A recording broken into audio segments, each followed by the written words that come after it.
muling nanganganib ang Saudi Arabia.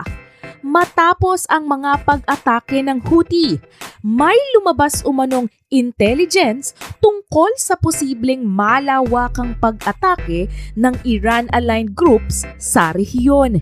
Naku po, mukhang panibagong banta na naman ang kinakaharap ng Saudi Arabia.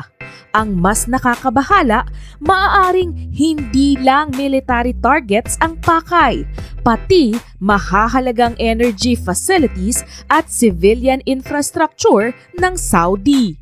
Samantala, Saudi, Turkey at Pakistan nagkaisa sa depensa.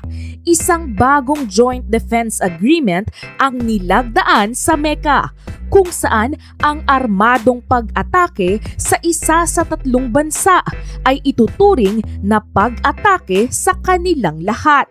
Aba, mukhang seryoso ang tatlong bansa sa pagbabantay sa isa't isa. Bukod pa dito, lalakas ang depensa ng Gulf. Inaprubahan ng United States ang pagbebenta ng 5,250 Patriot interceptor missiles sa Bahrain, Kuwait, Qatar at UAE para mapunan ang kanilang nabawasang air defense stocks. Mukhang todo reinforce na ang mga bansang Gulf sa kanilang depensa. May pag-asa bang muling bumukas ang Strait of Hormuz? Ayon sa Reuters, may progreso umano sa pag-uusap ng Iran at Oman para maibalik ang normal na pagdaan ng commercial ships sa mahalagang ruta.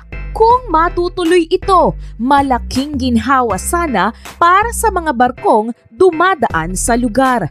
Kapag natupad ng Tehran ang mga kondisyon, maaari namang alisin ng US ang blockade sa mga Iranian port. Sa kabilang banda, muling tumama ang atensyon sa Southern Lebanon. Isang sundalo ng Lebanese Army ang bahagyang nasugatan matapos umanong atakihin ng Israeli drone ang isang military bulldozer sa Mansouri. Oo, yung bulldozer na ginagamit sa paglilinis ng debris at muling pagbubukas ng mga kalsada. Ang insidente ay nangyari isang araw matapos ang negosasyon ng Lebanon at Israel sa Rome na nagtapos ng walang konkretong kasunduan. Kaya naman huwag kang bibitiw bigla, tumutok at alamin ang buong kwento sa likod ng mga pangyayaring ito. Nagkaroon ng matinding paglala ng tensyon matapos ang mga pag-atake ng Houthi rebels na pumatay umano ng hindi bababa sa 58 na government troops sa Yemen at nakapagsugat naman ng 11 na sibilyan sa Southern Saudi Arabia, partikular sa Najran. Gumamit umano ang Houthis ng ballistic missiles at drone laban sa mga posisyon ng Yemeni government forces. Ang mas malaking banta ang kinatatakutan ng Saudi. Sinabi ng isang senior Saudi official na nakatanggap umano ang Saudi Arabia, US at iba pang Middle Eastern countries ng intelligence na posibleng maglungsad ng coordinated attacks ang Houthis at mga Iran-aligned Iraqi militias.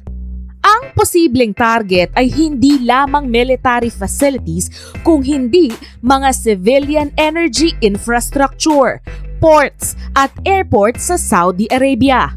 Ayon sa opisyal, ang mga grupong ito ay posibleng kumikilos sa ilalim ng supervision ng Iranian Islamic Revolutionary Guard Corps o IRGC. Kasabay nito, sinabi ng Saudi official na nananatiling mataas ang cooperation ng Saudi at US, kabilang ang coordination sa US Central Command o CENTCOM. Sinabi rin niyang handa ang Riyadh na gumawa ng kinakailangang hakbang sakaling magkaroon ng bagong agresyon habang tumitindi ang military threats. Sinusubukan pa rin ng Saudi Arabia na itulak ang de-escalation at diplomatic settlements sa Iran. Ayon sa Saudi official, mukhang gumagalaw sa tamang direksyon ang mediation efforts pero posibleng umanong ang mga planong pag-atake ay naglalayong guluhin ang diplomatic negotiations. Samantala, nilagdaan ng Saudi Arabia, Turkey at Pakistan ang isang bagong joint defense agreement sa Mecca habang patuloy ang matinding kaguluhan sa Middle East at ang digmaan na kinasasangkutan ng Iran. Ang pinaka-importanting bahagi ng kasunduan, kapag may armadong pag-atake sa isa sa tatlong bansa, ituturing itong pag-atake sa kanilang lahat. Bakit ngayon? Malaking dahilan ang lumalalang regional security situation.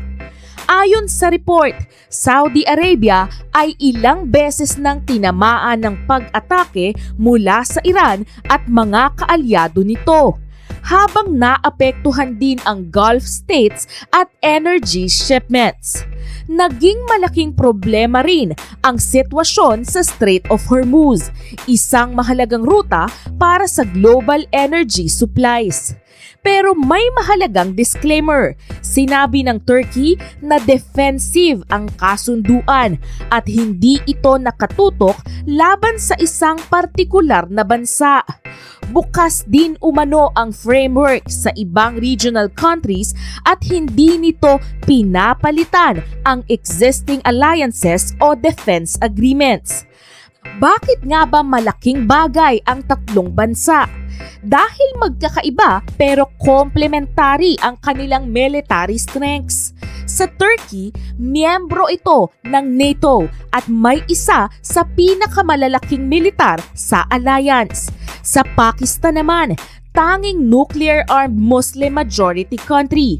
At sa Saudi Arabia, pinakamalakas na Gulf state, malaking oil exporter at tahanan ng pinakamahalagang Islamic holy sites. Kasabay nito, inaprobahan ng United States ang pagbebenta ng kabuoang 5,200 Patriot interceptor missiles sa Bahrain, Kuwait, Qatar at United Arab Emirates para mapunan ang kanilang nabawasang air defense missile stocks. Bukod pa dito, ayon sa Reuters, may progreso umano sa pag-uusap ng Iran at Oman para muling maging normal ang commercial shipping sa Strait of Hormuz. Inaasahan ng isang opisyal ng US na maaaring magkaroon ng kasunduan sa lalong madaling panahon kapag natupad ng Iran ang mga commitment nito at tuluyang maibalik ang malayang pagdaan ng commercial vessel. Handa ang US na alisin ang blockade nito sa Iranian ports. Sa kabilang banda, isang sundalo ng Lebanese Army ang bahagyang nasugatan matapos atakihin ng Israeli drone ang isang military bulldozer sa Mansouri, Southern Lebanon. Ang bulldozer ay ginagamit ng Lebanese Army para maglinis ng debris at muling buksan ang mga kalsada sa lugar. Ayon sa ulat, isang Israeli drone ang naghulog ng stun grenade sa bulldozer habang isinasagawa ang clearing operation. Nangyari ito isang araw matapos ang ika-7 round ng Lebanese-Israeli negotiation sa Rome na nagtapos ng walang konkretong kasunduan o progreso na inanunsyo.